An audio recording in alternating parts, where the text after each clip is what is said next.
Hi, welcome to the Church and Culture podcast. We're going to take a little bit of a break from our normal setup where I'm interviewing Korean pastors and leaders from the Korean church. What I wanted to do today is talk about why we started this podcast and what this whole program is all about. If you've been watching the podcast, you know that here at the seminary called Presbyterian Theological Seminary of America, we are going to start an English M.Div program. Currently, there's only a Korean-speaking undergrad and grad program, and there is an M.Div program here, but it's all in the Korean language. This school wanted to start an English-speaking M.Div program. I wanted to take this time to go through some FAQ. A lot of people have been asking me, why is the school starting this program? Why are you part of this? What are you doing here? And I wanted to answer some of those questions and explain a little bit. I'm not going to go into full detail about everything because this is just part one of why we're doing this program. So let's answer that question. Why? Let's do the whole Simon Sinek thing. That's the most important question to answer. Why start this M.Div program? Number one, the KM and EM are still experiencing conflict and issues and problems today. If you've seen the podcast with Pastor James Hahn, I'll link it somewhere up here below. If you missed it, you can watch it. He says something that I completely agree with. You know, we've been here for like 30 years with KM and EM, and we're still experiencing the same exact conflict.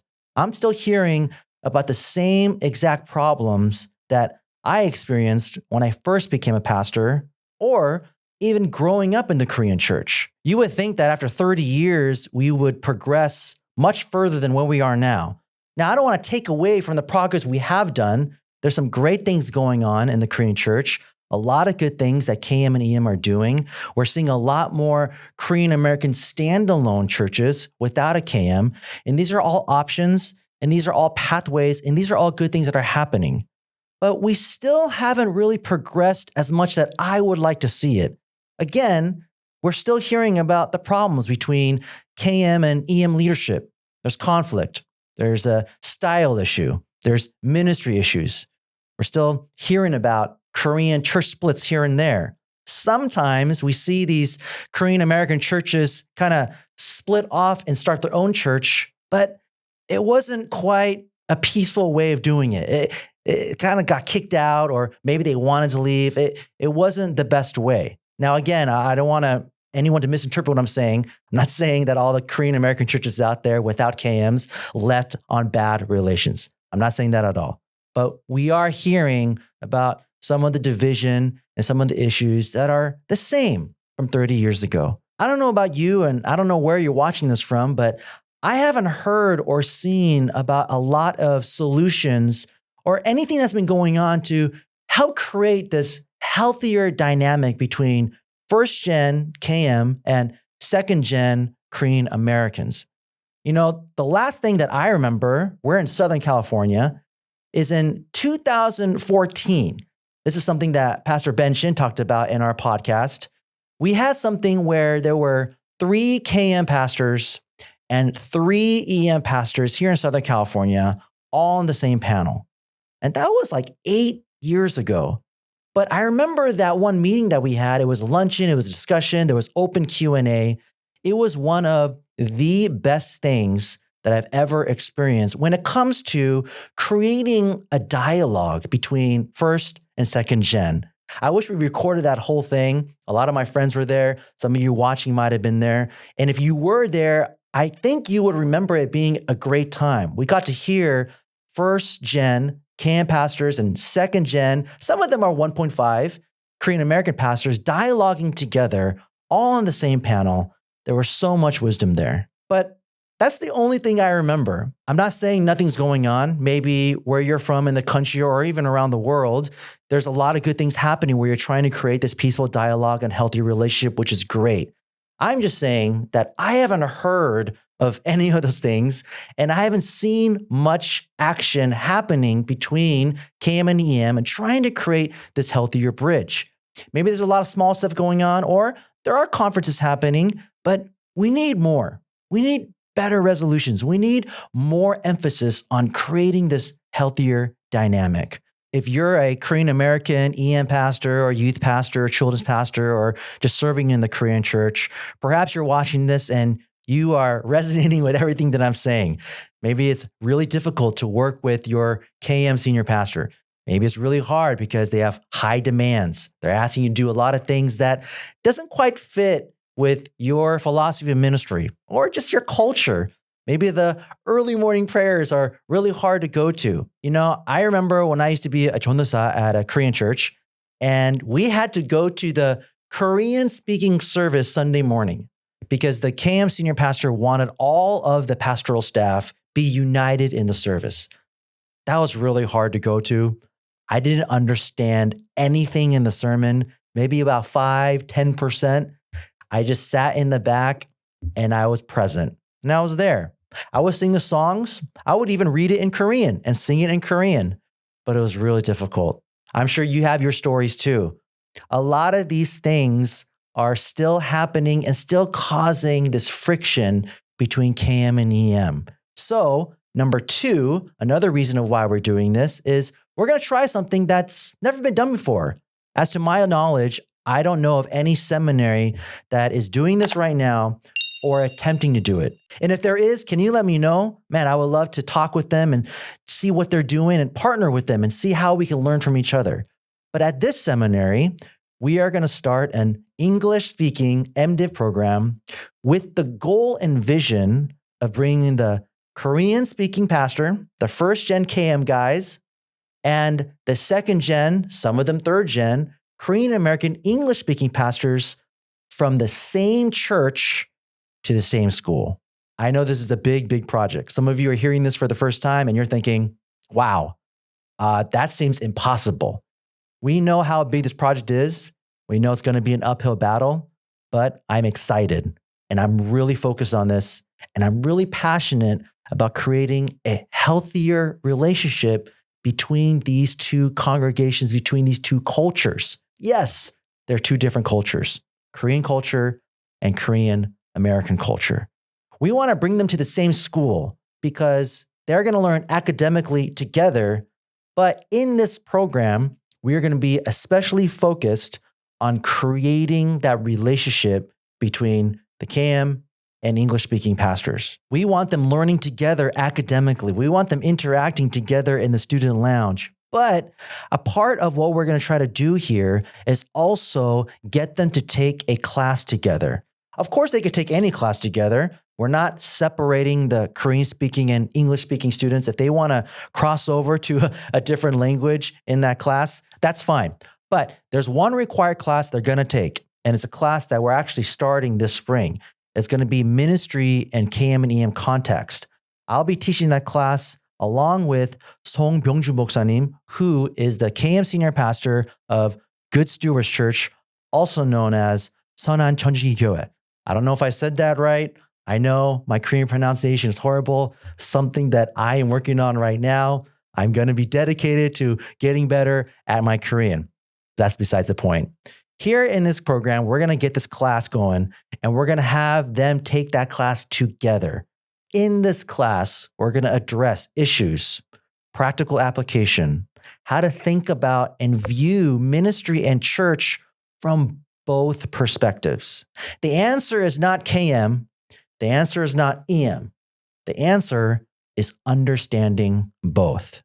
I know that's a big thing to tackle. You might be thinking already, wow, you're going to try to do this? This seems impossible, but I'm excited. And we got to start somewhere. We're going to try doing this. We're going to try this program. It's never been done before, as to my knowledge, and we're going to try our best to train them academically, but also in ministry as well. Now, here's a common question I've been hearing from most people, and this is the thing that everyone has been asking me. Number 3, how are you going to compete with the other seminaries around you? Here in Southern California, we're actually surrounded by some major well-known seminaries. These are seminaries that people will move out here for so that they can attend here. We have the Master's Seminary in the Valley. We have Westminster Seminary down to Escondido, close to San Diego, California. And then there's Talbot School of Theology, where I went, the best seminary. No, I'm just kidding. But that is where I went. And then we also have Fuller Seminary out in I think they're in the Pasadena area. I know they just moved locations. We also have Gateway Seminary, also known as Golden Gate, but they changed their name to Gateway Seminary. There's a lot of seminaries. Those are just a couple of them, but there's more around here. How are you going to compete against these other seminaries? The answer to that question is we're not. We're not going to compete. Why would I want to compete against these seminaries? I love these seminaries. These are solid schools to attend. If you could attend one of those seminaries, bless you. That's awesome. Take advantage of it. There's so much to learn from. I know a lot of the professors at all those schools, and you can learn a lot from them. We don't want to compete. We're all on the same team. We're here to also be a seminary school and to train up future pastors, missionaries, evangelists, leaders for the world. Now, are we better than them? Are they better than us? I think that's very subjective, and I'll get a little bit into that in our part 2 or part 3 video. But what we really want to emphasize is, okay, well, what makes us different? What's going to set us apart? Why do this if there are so many good schools around you? Well, number one, the whole purpose and the whole vision and goal of this program is to create a healthier bridge between KM and EM. That's not the goal or vision at those other schools I just mentioned. We're going to be very intentional, and we're going to focus on creating this healthy relationship between Korean-speaking and English-speaking pastors at the same church. The other schools, they're going to do a great job academically. They're going to probably do a great job teaching a lot of things about ministry as well. But here at this school, you're going to get trained also academically at the same level, but there's going to be something that you're going to get that the other schools won't give you, which is immediate cultural application for your current church context. Now, in the beginning, we're talking a lot about KM and EM, but we would love to see this program grow into all cultures, talking about how you can apply what you're learning in all cultures. But for now, we're going to focus on part 1, which is our first goal, which is the KM and EM conflict. In our classes, we're going to intentionally talk about how you can use what you're learning in a class in your church context. You know, sometimes when I was taking courses at Talbot, I would hear things about how I could apply this to my church.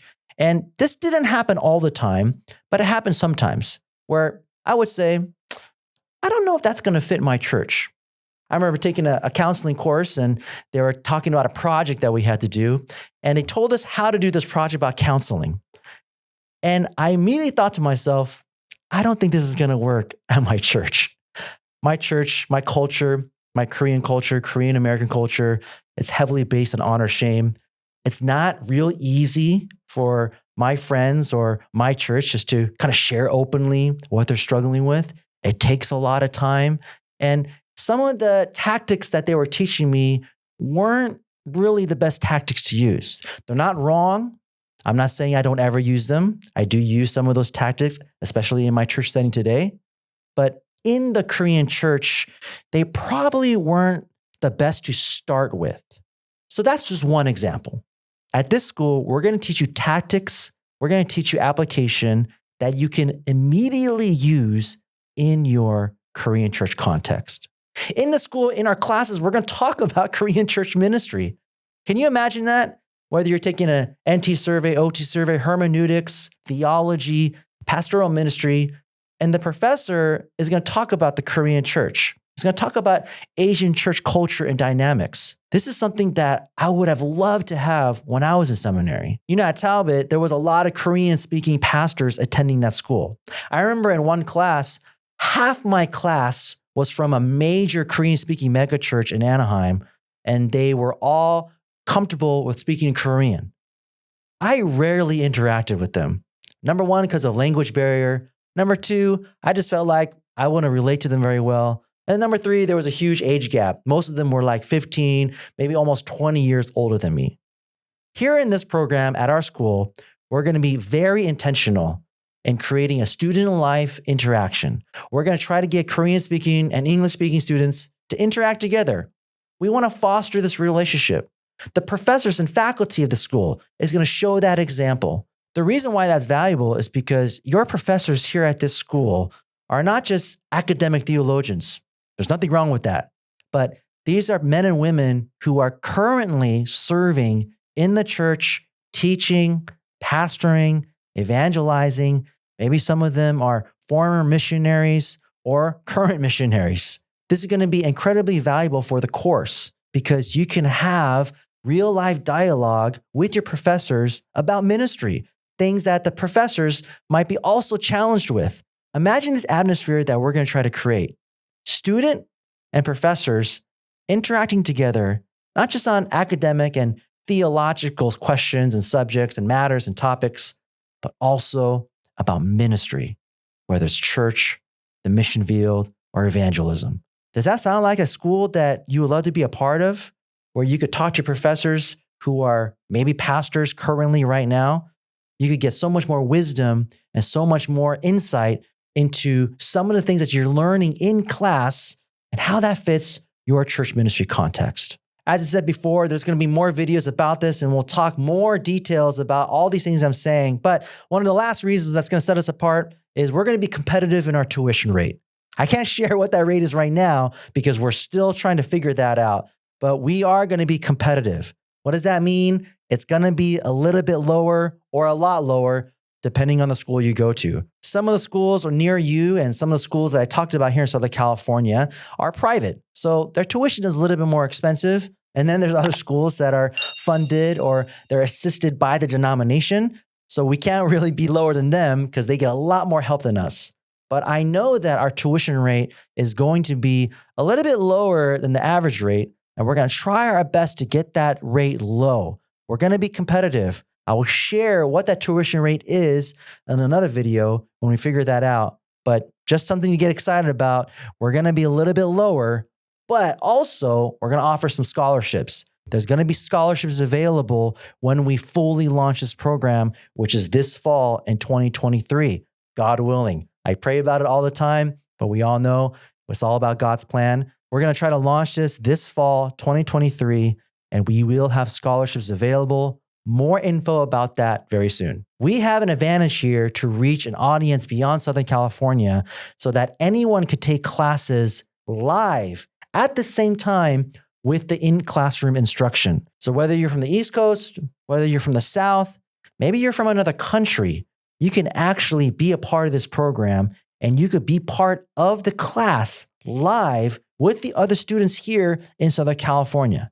Now, although we have an advantage with online, and I know a lot of people would rather do online because who can beat doing class from the comfort of your own home, I do want to encourage you, for those of you who are around the school here in Southern California, to apply for the program and attend class. Why is in-classroom instruction so much more better and more important? It's because you can have in-person dialogue with the professor and with the other students around you. There's also the student life interaction. Remember, we're trying to get the KM and EM guys all talking together and fellowshipping together. You could do that online, but as you know, it's not the same. It's not the same being in the student lounge and seeing people walk in and saying hi to them and getting into conversations and discussions, hearing the conversations and laughter. This is an atmosphere that you don't want to miss out on. So I encourage you to attend the school and be part of the live in-classroom instruction. But I know some of you are unable to be here because you're out of state or from another country. So just know that we are fully online. You can be part of this program. You can partake in the great vision and goal that we have to build this healthier relationship between KM and EM. Now, of course, you might be thinking, well, what if I attend, but my KM pastor doesn't want to attend? Or he's already been to seminary, or he's currently in seminary right now. He's not going to stop and then all of a sudden attend this school. I think this program will still benefit you. Why? Because you're still going to be around other KM Korean-speaking pastors. You're going to be around Korean-speaking professors and faculty. You're still going to be here, part of this vision and goal, and you're going to learn the KM context, that KM side and culture that maybe you don't know much about. Remember, we're going to be intentional with our classes. There's that ministry in KM and EM context that you have to take, whether your KM or EM pastor is here or not. And it will still be valuable because you're going to hear a lot about KM context, KM culture, KM principles and style and ministry that's going to help you relate to your KM pastor. Or if you're the KM pastor and your EM pastor is not here, or they decided to go to another seminary, you're going to hear the same thing. You're going to hear EM ministry context, EM principles, EM values, and things that we believe in or we desire that will immediately help you understand your second-gen pastors at your church. Our M.Div program is focused on creating a healthier relationship between KM and EM. We're here to create that bridge. We're here to create that dialogue. We're here to build understanding. The KM and EM need to understand each other, build that relationship so that you can trust each other. If there's no relationship, there's no understanding. If there's no understanding, there's no trust. If there's no trust, well, then of course, there's going to be conflict and bitterness, and it's not going to be a very fun or peaceful ministry atmosphere. Let's change that. We're going to try our best to do that here. For those of you who subscribe to the podcast, thank you so much. We're going to have more podcasts coming this year. I'm really excited for some of our guests that are coming.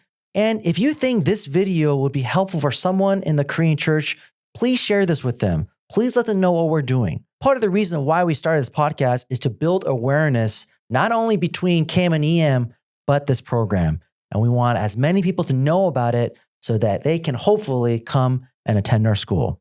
Hey, if you're getting value from this content, please support the channel by liking the video, subscribing, or hitting the notification bell and selecting all. All of these things helps our channel get more visible so that more people can see it on their YouTube homepages. I hope that was helpful for you. I'm going to do more of these videos to talk more in detail about our program and our vision and our goals. But if you have any questions, please write them down below. What are some of your questions when it comes to our vision and goal here? Or what are some questions you have about your personal KM and EM conflict? I want to learn from you, and I want to implement some of those ideas into our program. We're here to serve the church, and we're here to really help build this healthy, peaceful relationship. So please write those questions, write those thoughts down below. It will help us learn how we can make a better program here. If you want to learn more about EM history and context, especially in Southern California, check out one of these videos right here. Both of these podcasts talk about EM history, and I hope to see you soon in our next podcast.